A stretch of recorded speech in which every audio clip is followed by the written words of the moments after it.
Hi, sixth grade. It's your favorite math teacher. Hope you guys are doing good. We are on our second flipped classroom video. Really excited about all of the work you guys did with our first one. So thank you for all of your hard work. I love seeing your notes and your practice problems in your journal. You guys did a great job.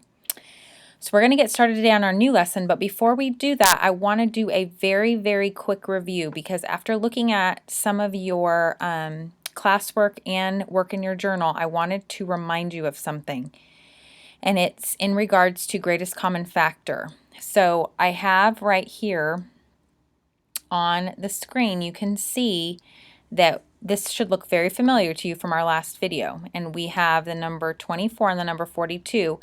And we have all of the factors listed of 24 and 42.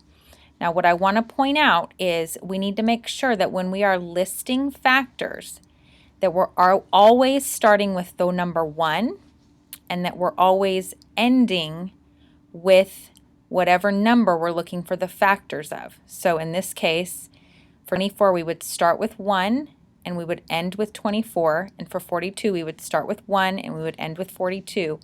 And all of the factors that we are looking for are going to fall in between those two numbers. And then we would look for, in this case, the greatest common factor, which is 6. What I noticed was that some of you were finding the factors, and as soon as you got to the greatest common factor, you stopped listing the factors.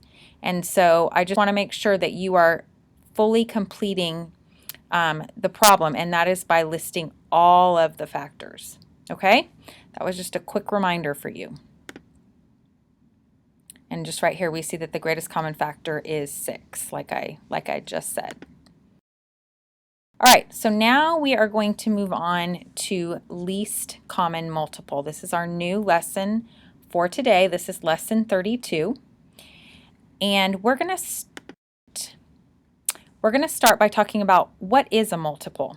And so this would be an important thing for you to write down in your journal.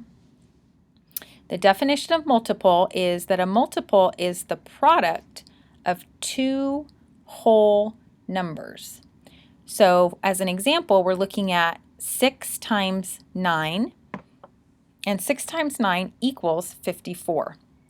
54 is a multiple because it is a product of two numbers. It's the product of 6 and 9. Now, 54 is also a common multiple because it is a multiple of both 6 and 9. So 6 and 9 have something in common. They have a multiple in common, and it is the number 54. So let's put that into practice, okay? We have right here the number 6 and the number 9, and we are going to be looking for all of the multiples of these numbers. Now, I said we're going to be looking for all of the multiples, but actually, there are an infinite number of multiples. We could keep going on and on and on and on. So we're going to limit ourselves, and we're going to do the first 10 multiples of each number. And so the way that we do that is we just begin going up our multiplication chart.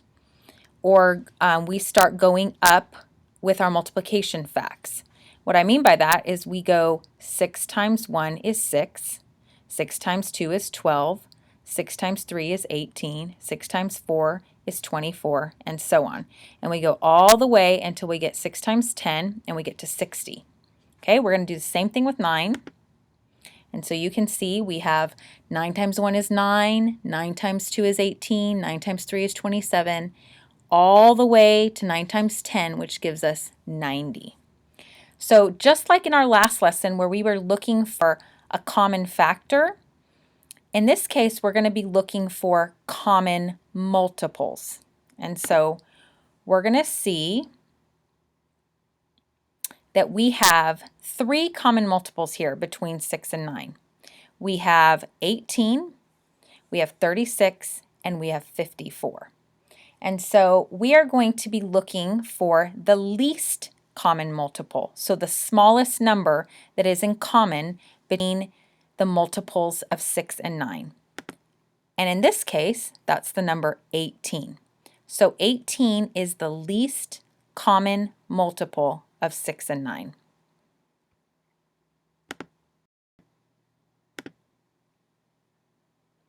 Okay, now I'd like for you guys to put this into practice. So if you would go ahead in your journal and if you would write these two pairs of numbers, if you would write 3 and 5 and then write 6 and 8. And then I want you to go ahead and pause the video and find the multiples of each one of these numbers. Now after you found all of their multiples, and you're going to do the first 10 multiples of each one of these numbers, then I would like for you to first find the common multiples, and then I want you to find the least common multiple of these two pairs of numbers. Okay, go ahead and pause the video and put this into practice. Good job. Okay, so let's take a look at what we have as far as multiples. So for 3, we have 3, 6, 9, 12, and so on and so forth until we get to 30. For 5, we start with 5 and end with 50. And so we see that our least common multiple of 3 and 5 is 15. Okay, let's take a look at 6 and 8. So here are our multiples of 6, and here are our multiples of 8. And our least common multiple between 6 and 8 is the number 24.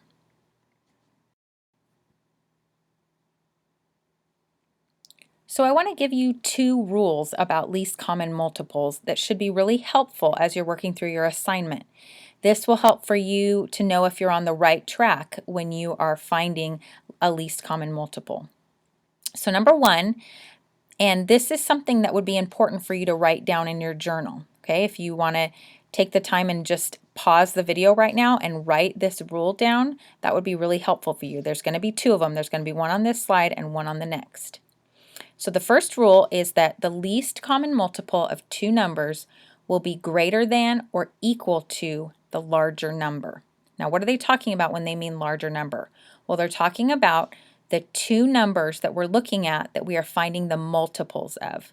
So our 2 numbers are 6 and 9, and the larger of those 2 numbers is the number 9. So our least common multiple should be greater than 9. So let's take a look. We see that our least common multiple is 18. That is indeed greater than 9. So that we see that our answer here follows this rule. The second rule, this is another one that's important for you to write down. The second rule says that the least common multiple of 2 numbers will be less than or equal to the product of those 2 numbers. Now remember, the 2 numbers we're talking about are 6 and 9, and the product of those numbers, the product of 6 and 9 is 54. So our least common multiple should be less than 54. Less than or equal to 54. So our least common multiple of 6 and 9 is 18, and that is indeed less than 54.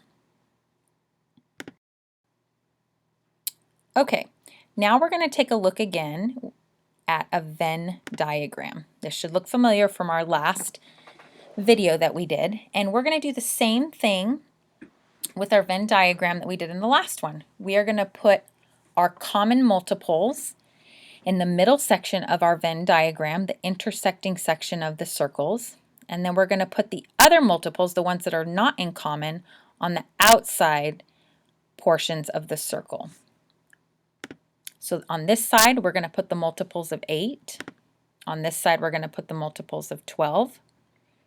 Okay, and we're going to begin by putting multiples of 8. We're going to put 8 and 16 on this side.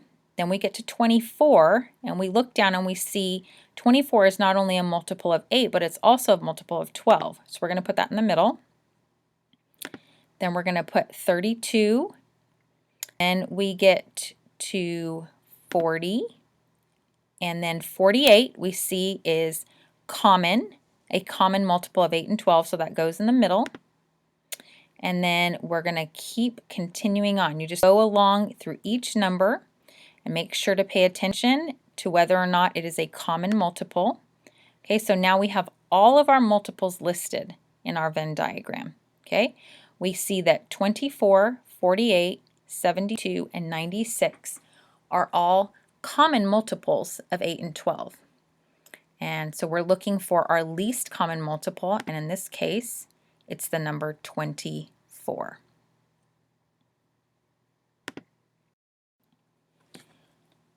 Okay, we're going to get started on our last section for this video. We're going to be talking about least common multiples using prime factorization.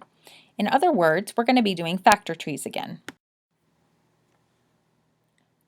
So we're going to take a look at these factor trees. Here we have the factor trees of 8 and 12. So what I want to explain to you is that you can use prime factorization to calculate the least common multiple of two numbers by multiplying the highest power of each factor that is listed. Now that's a lot of words, but the key words that I want you to think about with what I just said are highest power. Now that should jog your memory, and you should be thinking back to exponents. So we're going to be using exponents in this prime factorization to figure out the least common multiple of 8 and 12. So let's start with 8. How many times is 2 listed in the prime factorization of 8? Well, it's listed 3 times. So we can say that 8 is equal to 2 to the third power. In other words, 2 times 2 times 2 equals 8. 2 times 2 is 4, and 4 times 2 is 8. Okay, now we're going to move over to 12. So how many times is 2 listed in the prime factorization of 12? Well, 2 is listed twice. So we can say that 12 is equal to 2 to the second power. Now we have one more number in the prime factorization of 12. We also have 3, and 3 is only listed once. Now we don't have to write 3 with an exponent of 1 next to it, because when it's only written once, we know that that number is equal to itself. So 12 can be written as 2 to the second power times 3. So let's use numbers, these exponents, to figure out the least common multiple between 8 and 12. So the first thing that we're going to do is we're going to find the common multiples between 8 and 12. And we see that 2 is one of them, and also 3. Now, 2, we need to decide which one of these we're going to use. Are we going to use 2 to the third power, or are we going to use 2 to the second power?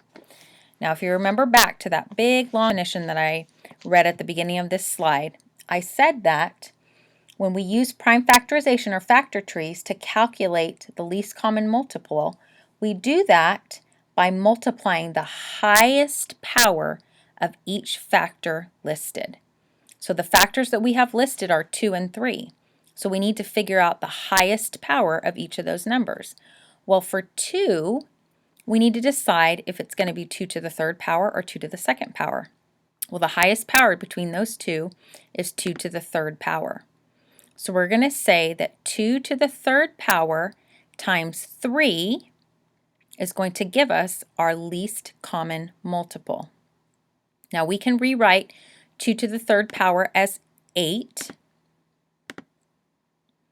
That's going to be a little easier for our multiplication. We can rewrite it as 8, and so we're going to say that 8 times 3 is going to give us our least common multiple, and 8 times 3 is 24. So 24 is the least common multiple of 8 and 12. Now, I know that was a lot of steps, might have been a little bit confusing. We're going to go over this quite a bit more tomorrow in our lesson that we do together in class. So as long as you took good notes, you should be good to go when you come to class tomorrow. I'm proud of you guys for all of your hard work. I appreciate your flexibility as we get used to this new way of learning math. Now here's your assignment for tonight. You just need to make sure that your notes from watching this video are in your journal. And then I also want you to do 3 practice problems.